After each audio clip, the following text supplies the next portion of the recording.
ರಾಷ್ಟ್ರಕ್ಕೆ ಒಂದು ಪೂರಕವಾದಂತಹ ಕಾರ್ಯಕ್ರಮ. ಬಂಧುಗಳೇ, ಇವತ್ತ ಪೂಜ್ಯ ಶ್ರೀಗಳ ಹುಟ್ಟುಹಬ್ಬ, ಅವರ ಸವಿನೆನಪಿಗಾಗಿ ಅನೇಕ ಕ್ಷೇತ್ರದಲ್ಲಿ ಸಾಧನೆಗೈದ ಅನೇಕರಿಗೆ ಕಾಯಕ ಸೇವಾ ರತ್ನ ಪ್ರಶಸ್ತಿ ಕೂಡ ಇವತ್ತು ಅಪ್ಪಾಜಿಯವರು ಕೊಡ್ತಾ ಇದ್ದಾರ. ಅಂದರೆ ಆ ಸಾಧಕರು ಇನ್ನೂ ಹೆಚ್ಚಿನ ಸೇವೆ ಈ ರಾಷ್ಟ್ರಕ್ಕೆ ನೀಡಲಿ, ಈ ಒಂದು ಸಮಾಜಕ್ಕೆ ನೀಡಲಿ ಅಂತ ಅವರ ಈ ಒಂದು ಕಾರ್ಯಕ್ಕೆ ನಾವು ಎಷ್ಟು ಮೆಚ್ಚುಗೆ ವ್ಯಕ್ತಪಡಿಸಿದ್ರು ಕೂಡ ಕಡಿಮೆ ಇದೆ. ಬಂಧುಗಳೇ, ಇಂದು ರಾಷ್ಟ್ರ ಸಂಕಟದಲ್ಲಿದೆ, ದೇಶ ಸಂಕಟದಲ್ಲಿದೆ. ನಮ್ಮ ದೇಶ ಉಳಿಯಬೇಕು. ಭಾರತ ದೇಶ ಉಳಿದಾಗ ಮಾತ್ರ ಭಾರತದ ಎಲ್ಲ ಸಂಸ್ಕೃತಿಗಳು ಉಳಿಬಹುದು, ಎಲ್ಲ ಧರ್ಮಗಳು ಉಳಿಬಹುದು. ಬಂಧುಗಳೇ, ಇವತ್ತಿನ ದಿವಸ ಶರಣರ ಒಂದು ವಚನದ ರಥೋತ್ಸವ ಇಲ್ಲಿ ಆಗ್ತಾ ಇದೆ. ಆ ವಚನದ ಸಾರ, ಆ ವಚನದ ಅರ್ಥ ಬಹುಶಃ ನಾವು ತಿಳ್ಕೊಳ್ಳೋದ್ರಲ್ಲಿ ಬಹಳ ವಿಫಲ ಆಗ್ತಾ ಇದ್ದೀವಿ. ಧರ್ಮ ಅಂದ್ರೆ ಏನು, ಇದರೇ ಅರ್ಥ ನನಗೆ ಇನ್ನೂವರೆಗೂ ಬಹಳಷ್ಟು ಕನ್ಫ್ಯೂಷನ್ ಜನರಿಗೆ. ಪ್ರತಿಯೊಬ್ಬರು ಏಕದೇವ ಉಪಾಸನೆ ಅದ್ರ ಧರ್ಮಕ್ಕೊಬ್ಬರು ದೇವರಿದ್ದಾರ. ಈ ಬ್ರಹ್ಮಾಂಡ, ಈ ಸೃಷ್ಟಿ ನಿರ್ಮಾಣ ಮಾಡಿದವರು ಅನೇಕರಿದ್ದಾರ. ಯಾವ ಸಂತರು, ಯಾವ ಶರಣರು ದೇವರು ಎರಡಿದ್ದಾರಂತ ಯಾರು ಹೇಳಿಲ್ಲ. ನಿಜವಾದ ಅರ್ಥದಲ್ಲಿ ವಚನಗಳನ್ನು ಓದಿದಾಗ ಅಥವಾ ಯಾವುದೇ ಸಾಹಿತ್ಯ ಓದಿದಾಗ ಪರಮಾತ್ಮ ನಿರಾಕಾರವಾಗಿದ್ದಾನೆ. ನಿರಾಕಾರ ಪರಮಾತ್ಮ ಆಗಿನಾಗ ಏನು ದೇವರಾಗಲು ಹೇಗೆ ಸಾಧ್ಯ? ಯಾವಾಗ ದೇವರಲ್ಲಿ ಭೇದ ಇಲ್ಲ, ನಾವು ಮೂರ್ಖ ಮನುಷ್ಯರಲ್ಲಿ ನಾವು ಭೇದ ಮಾಡ್ತಾ ಇದ್ದೀವಿ, ಧರ್ಮದಲ್ಲಿ ಭೇದ ಮಾಡ್ತಾ ಇದ್ದೀವಿ. ಯಾವುದೇ ಒಂದು ಧರ್ಮ ಶ್ರೇಷ್ಠ ಅಂದಾಗ ಮತ್ತೊಂದು ಧರ್ಮ ಕೀಳಾಗೋದಿಲ್ಲ.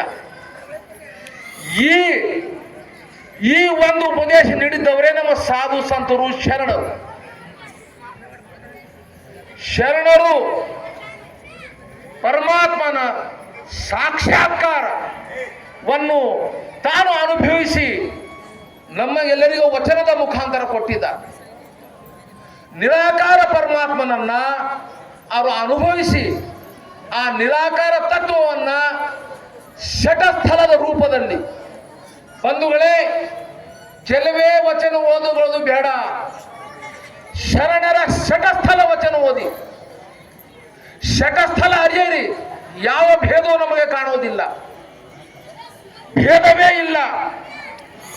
ಸೃಷ್ಟಿಕರ್ತ ಒಬ್ಬನೇ, ನಮಗೆಲ್ಲರೂ ಹುಟ್ಟಿಸಿದವನು ಒಬ್ಬನೇ, ಎಲ್ಲ ಧರ್ಮವನ್ನು ಹುಟ್ಟಿಸಿದವನು ಒಬ್ಬನೇ. ಹೀಗಿರುವಾಗ ನಾವು ಭೇದ ಮಾಡುವ ಹಕ್ಕು ಯಾರಿಗೂ ಇಲ್ಲ. ಬಂಧುಗಳೇ, ಇವತ್ತು ಭಾರತದಲ್ಲಿ ದೊಡ್ಡ ಆತಂಕ ಯಾವುದಾದ್ರೂ ಆದ್ರ ಧರ್ಮ ವಿಷಯದಲ್ಲಿ ನಡೀತಾ ಇದೆ. ನಮಗೆ ಬಹಳ ದುಃಖ ಆಗ್ತಾ ಇದೆ. ಅದಕ್ಕಾಗಿ ಈ ಭಾರತ ನಾವು ಉಳಿಬೇಕಾದ್ರೆ ನಾವು ಮೊದಲ ಧರ್ಮದ ಹೆಸರಲ್ಲಿ ಜಗಳವಾಗುವುದನ್ನು ಮೊದಲು ನಿಲ್ಲಿಸಬೇಕು. ಕೆಲವರು ರಾಜಕೀಯ ಸ್ವಾರ್ಥಕ್ಕಾಗಿ, ಸಂಪ್ರದಾಯದ ಸ್ವಾರ್ಥಕ್ಕಾಗಿ, ಅಧಿಕಾರದ ಸ್ವಾರ್ಥಕ್ಕಾಗಿ ಈಗ ಧರ್ಮವನ್ನು ಅನೇಕ ಧರ್ಮವನ್ನಾಗಿ ಮಾಡುವ ಪ್ರಯತ್ನ ಆಗ್ತಾ ಇದೆ. ಇದು ಈ ಜಗತ್ತಿಗೆ ಮಾರಕ, ಭಾರತಕ್ಕಲ್ಲ, ಇಡೀ ಜಗತ್ತಿಗೆ ಮಾರಕ.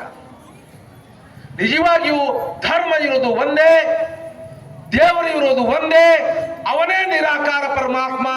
ಅದನ್ನೇ ಶರಣ ಹೇಳಿದಾರ, ಶಟಸ್ಥಲ ಮಾರ್ಗ, ಶಿವ ಐಕ್ಯ. ಅದರಿಂದ ಭಾರತ ಶ್ರೇಷ್ಠ ದೇಶ. ಎಲ್ಲ ಧರ್ಮದವರು ಇಲ್ಲಿ ಆಧ್ಯಾತ್ಮಿಕ ವಾತಾವರಣದಲ್ಲಿ ನಾವು ಬಾಳ್ತಾ ಇದ್ದೀವಿ. ಇದು ಬಹಳ ಸಂತೋಷದ ವಿಷಯ. ಅದಕ್ಕ ಈ ದೇಶ ಉಳಿಸ್ಲಿಕ್ಕ ಪ್ರತಿಯೊಬ್ಬರು ಕೂಡ ಸಂತರ, ಶರಣರ ಆಧ್ಯಾತ್ಮಿಕ ವಿಚಾರದಲ್ಲಿ ತಿಳ್ಕೊಂಡು ಎಲ್ಲ ಧರ್ಮದವರು ಒಂದು ಸ್ನೇಹಿತರಂತೆ ಅಣ್ಣ ತಮ್ಮರಂಗೆ ನಾವು ಬಾಳ್ಯಕ್ಕೆ ಪ್ರಯತ್ನ ಮಾಡಿದರೆ ಭಾರತ ದೇಶ ಜಗತ್ತಿನಲ್ಲಿ ಶ್ರೇಷ್ಠವಾಗುವುದು. ಎಲ್ಲ ಯುವಕರು ಕೂಡ ಇವತ್ತ ದೇಶಭಕ್ತಿಯಿಂದ ಪ್ರೇರಿತರಾಗಬೇಕು, ದೇಶ ಉಳಿಬೇಕು, ಜಗಳ ಹೋಗ್ಬೇಕಂತ ಹೇಳಿ ನಾನೆಲ್ಲರಿಗೆ ಪ್ರಾರ್ಥಿಸಿ ನನ್ನ ಮಾತನ್ನ ಮುಗಿಸ್ತೀನಿ. ಜೈ ಹಿಂದ್, ಜೈ ಹಿಂದ್, ವಂದೇ ಮಾತರಂ.